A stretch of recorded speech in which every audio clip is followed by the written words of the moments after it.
नमस्कार। ओम शांति। एक गांव में महात्मा जी नदी किनारे बैठे माला फेर रहे थे। दूर में उन्होंने देखा एक दूध बेचने वाली, कोई भी आता पाव भर दूध दे देती, किसी को आधा किलो देती, किसी को पौन किलो देती, किसी को 1 किलो, जिसने मांगता उतनी दे देती। वो साधु रोज वहां पे बैठ के यही अपना माला फेरते रहता था और उसके सामने ही वो ग्वालन दूध बेचा करती थी। अभी वो उसने एक दिन क्या बात नोट की कि एक नौजवान आता है और जैसे ही वो बर्तन लेके आता है तो वो उससे पूछती नहीं कितना दूध चाहिए, पूरा बाल्टी से उसका जो वो लोटा लाता है वो पूरा भर के दे देती। उसको आश्चर्य हुआ कि किसी को पाव भर देती, किसी को आधा किलो देती, किसी को 1 किलो देती, इतने पैसे देती, लेकिन ये व्यक्ति जो आता है तो हमेशा इसको ये लोटा भर के देती और पैसे भी नहीं लेती और मुस्कुराते रहते।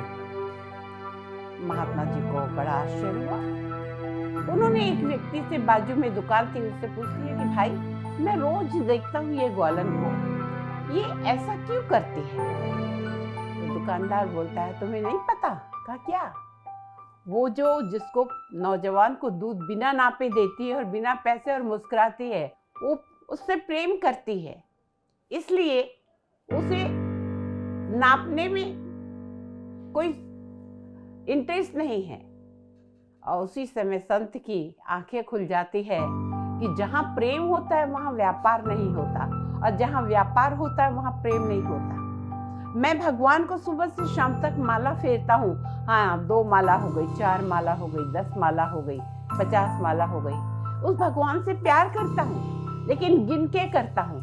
और मेरे से तो ये ग्वालन भली जो एक शरीरधारी को प्यार करती है, उसको कोई चीज नाप तौल के नहीं देती, और उसकी आंखें खुल जाती, वहीं पे अपनी माला फेंक देता है कि नहीं। अगर सच्चा प्यार है तो वहाँ पे व्यापार नहीं चलेगा, वहाँ गिनती नहीं चलेगी।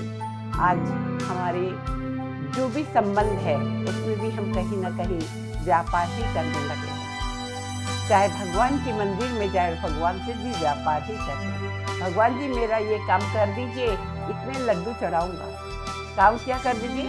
1 लाख की, 2 लाख की, 10 लाख की लॉटरी खोल दीजिए, नौकरी लगा दीजिए, मनपसंद लड़की से शादी कर दीजिए, मेरा घर बढ़ जाए, मेरा गाड़ी आ जाए। और चढ़ाऊंगा कितने? 5 किलो लड्डू या 2 किलो लड्डू या 2.5 किलो लड्डू। तो भगवान से भी रिश्वत देने की काम करते हैं। अगर सच्चा प्यार है तो वहाँ पे व्यापार नहीं होता। भगवान तो हमारे पिता है। कौन माता पिता अपने बच्चे को खुश नहीं देखना चाहता? हर माँ बाप चाहते हैं कि जो सुविधा वो अपने बच्चों को दे सकते हैं वो दे, लेकिन अगर नहीं मिलती तो इसका मतलब या तो आप उसके काबिल नहीं हो, या तो वो माता पिता आपको देने में सक्षम नहीं है। तो दोनों पक्ष को समझना बहुत जरूरी है। और परमपिता परमात्मा तो हमारे पिता है, उनको पता है कि किस चीज़ में हमारी भलाई है। वो जो कुछ देगा वही देगा जिसमें आप अपनी भलाई, वो सोच रहा है कि आपकी भलाई है।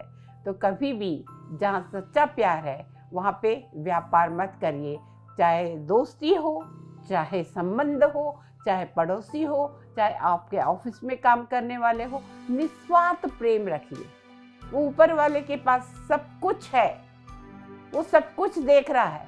आपकी भावना का भाड़ा, जैसे कि कहते भगवान को तो कोई बांध नहीं सकता, अगर भगवान को कोई बांध सकता है तो वो प्रेम बांध सकता है, भावना बांध सकती है। ऐसे ही अगर हम भगवान को बांध सकते हैं तो क्या किसी इंसान को अपने प्रेम में नहीं बांध सकते? जरूरत है निस्वार्थ प्रेम की।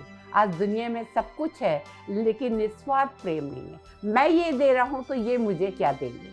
मैंने इनकी लड़की की शादी में 5,000 रुपये दिए थे, ये मेरी लड़की की शादी में कितना दे रहे हैं? मैंने इनके लड़के की शादी में इनकी बहू को चैन दी थी, ये मेरी बहू को क्या दे रहे हैं? ये व्यापार मत करिए। जिसकी जैसी हैसियत वो करता है।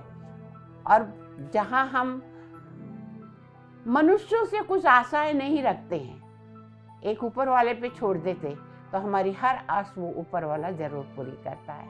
इसी के साथ आज बस इतना ही। नमस्कार। ओम शांति।